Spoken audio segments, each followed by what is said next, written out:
I will kind of go over the latest that I'm looking at in the coronavirus data. Again, there was a lot of interesting revisions of different models yesterday. I wrote an article. Let me see if I could find it. There was a very interesting model that came out yesterday.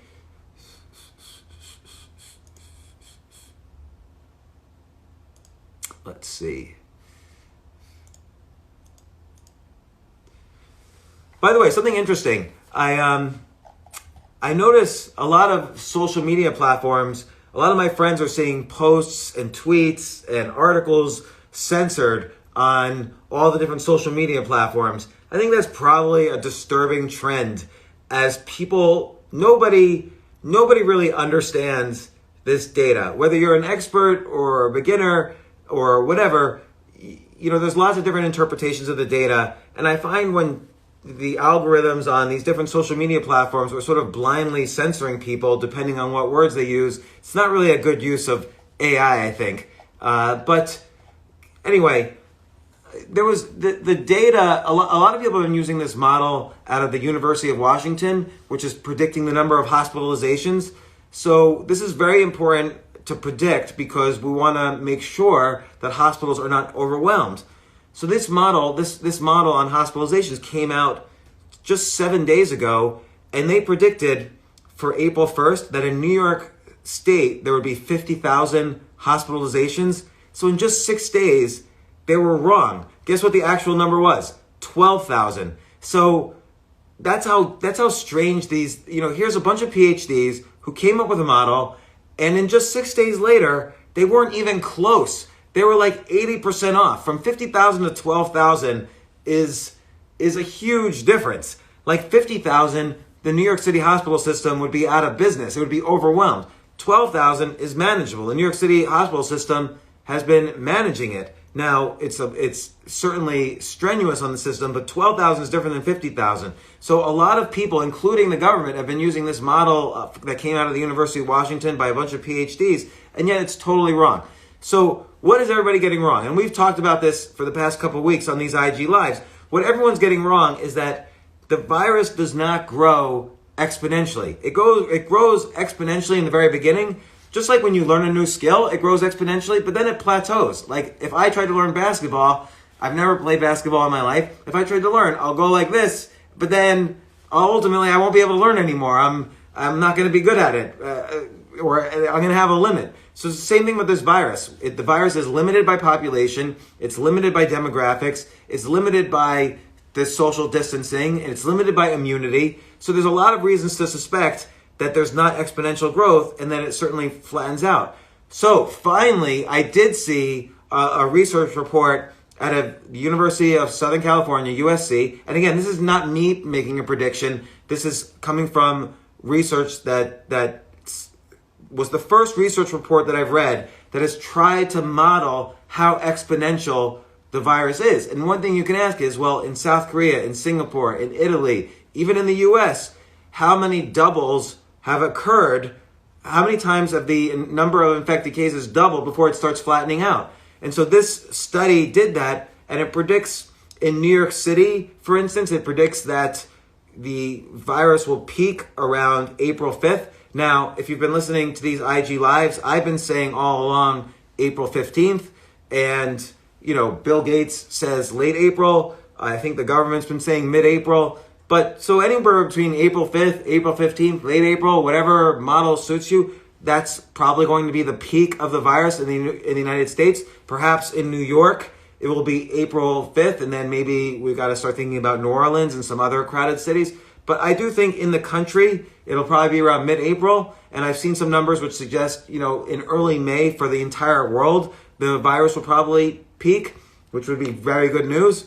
And then if it peaks, that just means that the number of cases is remaining the same every day, and then it starts to go down. And then getting the virus contained or under control, that'll probably happen by late May, early June. And even this new report says that. So you can see one of my recent articles on LinkedIn, and I have links to all these different articles and different sources. Another interesting piece of data, very important, is if you look at the actual number of hospitalizations in New York State, this is a critical number because New York City now is the bulk of all those hospitalizations. Critical to understand if we're flattening the curve, if we're not flattening the curve, if the hospitals are going to be overwhelmed, if the virus is worse or better than we expected. So for the second day in a row, hospitalizations in New York City have actually gone down. They were supposed to keep going up exponentially, but they're not. 2 days in a row, they've gone down. Now, 2 days don't make a trend, but it's really fascinating to see what's happening here. So if hospitalizations are down 2 days in a row, what does that mean? It doesn't mean that fewer people are getting sick today. It means that fewer people are getting sick or infected 12 days ago. If you or if I get infected today, let's say I get seriously infected so that I'm going to eventually need hospitalization, it takes about 10 to 12 days before you're actually bad enough that you're hospitalized. For the first 5 to 7 days, you have no symptoms at all. You're asymptomatic. Then the next 5 days, you have like a mild cough, maybe a fever. And then finally you get sick enough. If you're one of those few people that need to get hospitalized, it takes 10 to 12 days to get hospitalized. So what does that mean? If hospitalizations, so again, for those who just joined, hospitalizations in New York City have gone down for 2 days in a row. And what that means is that 10 days ago, fewer people got infected 2 days in a row. So that's very useful to think about because we'll know in 10 days what's happening now. But the hospitalization data, you can't fake it. And it's the actual data. Like everything else you could fake. So number of cases, that's a ridiculous number because we're doing more testing than ever. So of course we're going to have more cases. This is the bullshit on every media site. Oh, worldwide cases surpass 1 million. It's exponential. It's a runaway, rampaging virus. No, we're simply testing more people than ever. So we're going to have more cases than ever. Now, then you can say number of new deaths. That's a very important piece of data. But we see every country is measuring deaths differently. Deaths you can't fake, but whether this is a coronavirus death or whether it's a cancer death or an old age death, some countries rate these things differently. But hospitalizations, there's no ifs, ands, or buts.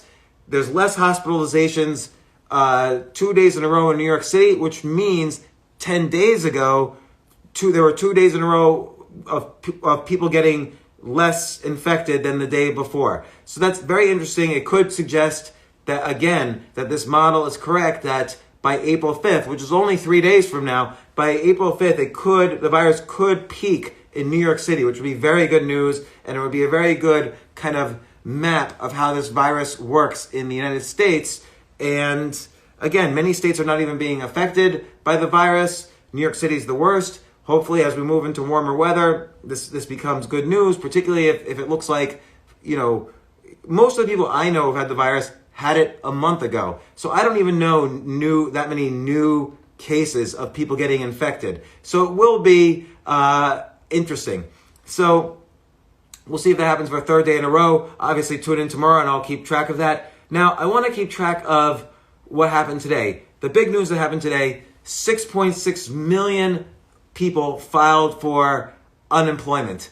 So someone says, to be fair, they aren't hospitalized people unless they're real serious. That's true. But it still is a lagging indicator on who got infected 10 days ago. Because the percentage of people who get serious seems to be constant throughout. So if it's fewer people being hospitalized, that gives us some indication that the lockdown is working. So right now, this morning, there were 6.6 million people filed for unemployment. Just to put that in perspective, before this virus happened, a typical week would have about 200,000 people filing for unemployment. And last week was 3.1 million. The previous record was only 600,000, and I think that happened in 1982. And I say only 600,000, that's still a big number, but 3.1 million people filed for unemployment last week. It broke the record by a factor of 5. So until today, the new record was set today, the new record in history. So 6.6 million people filed for unemployment today. There are 10 million people that have been unemployed since the lockdowns. So this is not good news. And obviously the economy needs to get back to work, but I want to put it a little bit in perspective. Two things to look at. One is, we just had this enormous stimulus package passed, and a stimulus package it's not going to save the economy. That's not the good news. The stimulus package just sort of postpones the destruction and annihilation of the economy. It doesn't save it. It's a Band-Aid. If you shoot somebody, they need, and the blood, you hit an artery and the blood is flowing, you can't just put a Band-Aid on them and save their life. You need to really resuscitate them and bring them back to life. So a Band-Aid doesn't work on someone that's been shot. So the economy has been shot, and it's a fatal blow. It needs emergency surgery.